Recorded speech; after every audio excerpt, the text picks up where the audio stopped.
parce que c'est la chose la plus dangereuse que j'ai faite dans ma vie, hein, très honnêtement. C'est pas de sauter d'un avion, c'est pas de plonger de temps en temps. Là, c'était vraiment cette plongée à 222 mètres, voilà, c'est la chose la plus dangereuse et donc il y avait cette possibilité de ne pas revenir et il faut la prendre en compte et en fait, ça a un peu changé, toute ma manière de penser et de voir la vie finalement parce que, on commence à vraiment se poser la question: «Qu'est-ce qui est vraiment essentiel?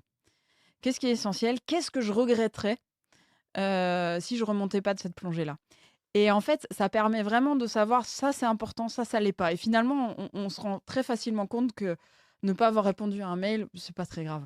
Et du coup, tu as répondu à ces questions que tu t'es posées? Ouais. Est-ce qu'il y a et comment est-ce que tu as dit que ça avait changé un petit peu ta vie et Mmh. ta manière de penser? Est-ce qu'il y a des choses que tu faisais pas avant et que tu fais maintenant?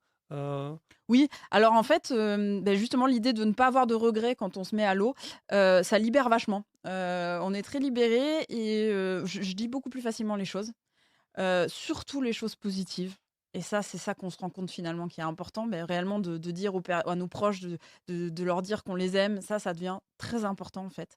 Ça l'est, mais on en a peut-être pas forcément conscience à quel point c'est important et donc voilà, d'être beaucoup plus libéré à ce niveau-là et à l'inverse, tout ce qui est un peu négatif, bon, c'est pas très grave, finalement.